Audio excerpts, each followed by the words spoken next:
Hello everybody, my name is Joseph O'Connor, and today we're going to be doing part 1 of America's Fringe Parties. In today's video, we're going to be starting with the very most popular fringe parties in America, the ones that are talked about the most, the ones that were talked about in the 2016 election. The Green Party and the Libertarian Party. We're actually going to go in the opposite order here. We're going to talk about the Libertarian Party first, then go to the Green Party. So, Libertarian Party. Libertarian Party was founded in December 11th, 1971, by David F. Nolan. Sorry, I'm reading my notes here, so bear with me here. David F. Nolan founded the Libertarian Party in December 1971 in Westminster, Florida. The headquarters are no longer in Westminster, Florida.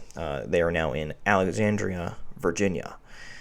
So, if you want to visit Alexandria, Virginia, that's where you go.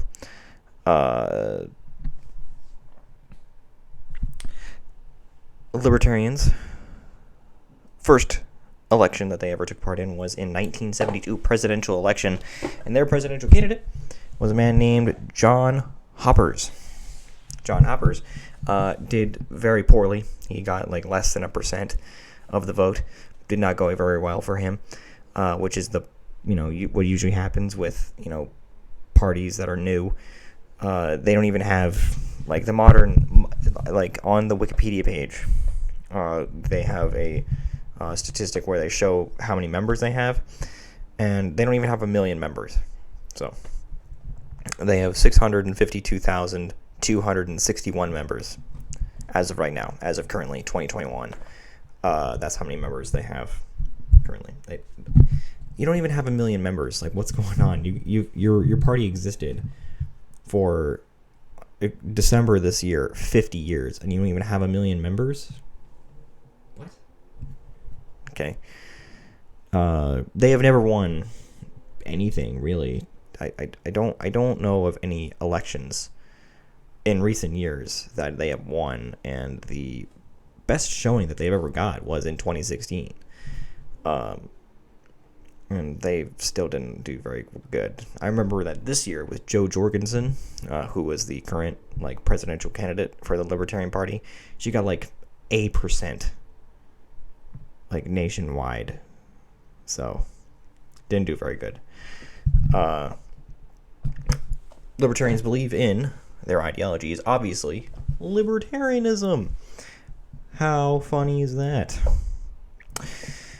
So libertarianism is a kind of hard term to describe. It's has two main things that every libertarian believes in some degree, and every type of libertarian is kind of just a different flavor of the same thing. So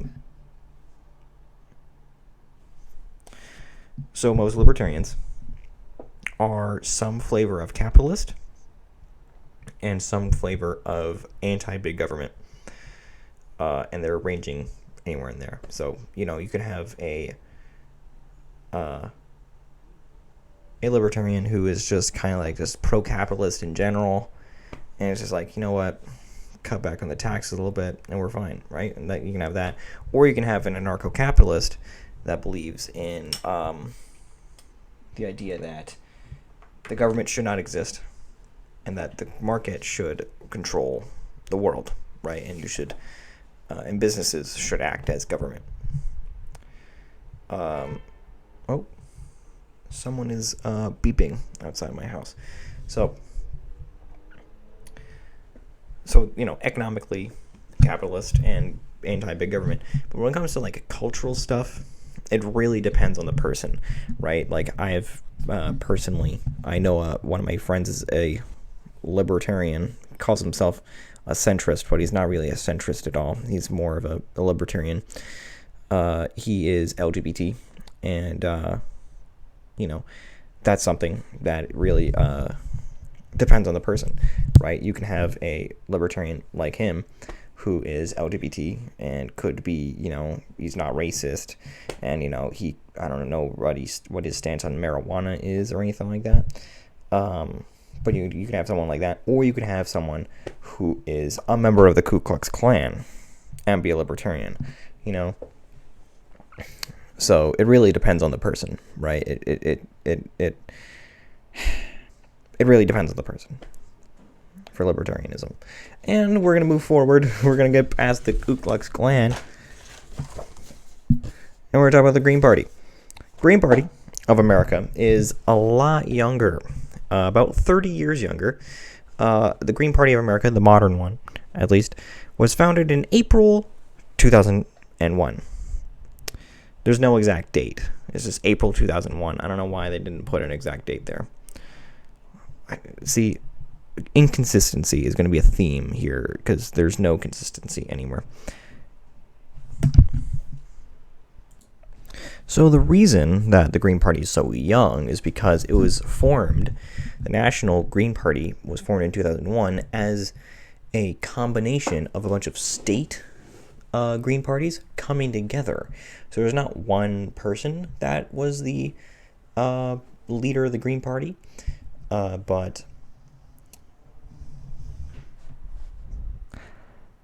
or founded the Green Party, but there was several. It was like a combination effort of a lot of different people, and a lot like I mentioned in my previous video, in the J.J. McCullough video, the Green Party of Canada. And there's actually a lot of similarities between the Green Party of Canada and the Green Party of the United States. So in Canada,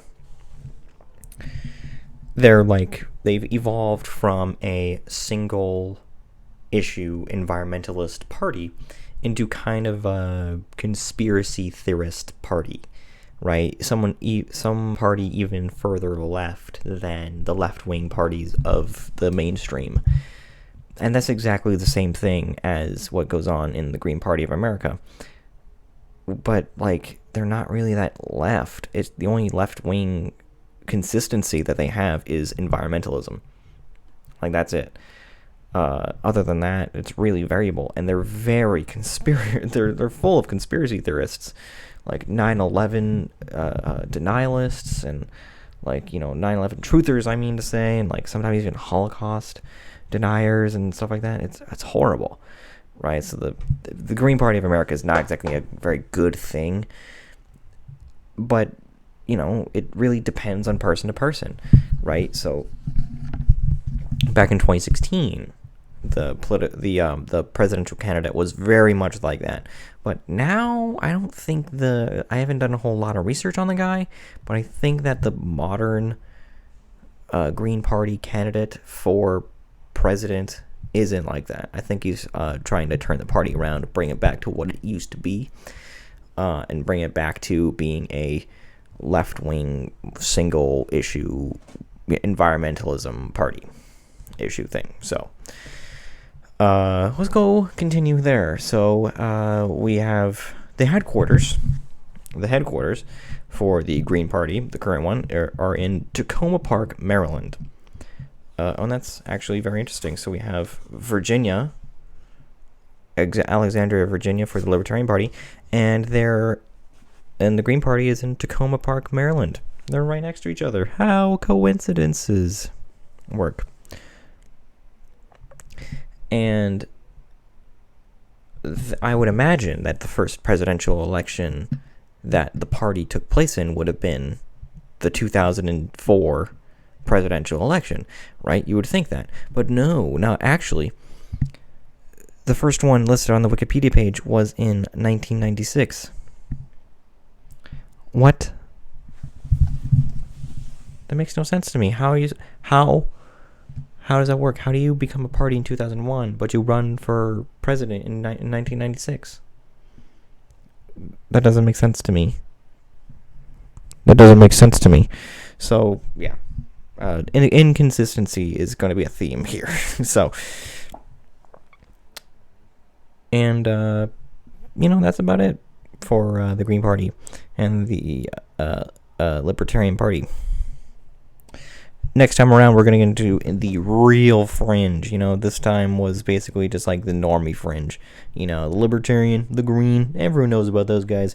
No, next time, we're going to get into some real Fringe.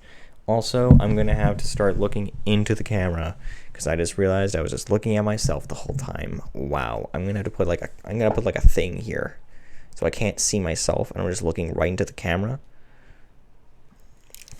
My glasses make it really hard for you to tell, actually, sometimes. But I'm going to take them off and stare right into the camera next time. Speaking of next time, here's what we're doing next. Next episode will be on the Constitution Party and the American Solidarity Party. So look out for that. Later, people. Oh, before I go, make sure to like, make sure to comment, make sure to subscribe, turn on those notifications, all that good stuff. So, alright guys, it's been Joe, and I'll see you next time.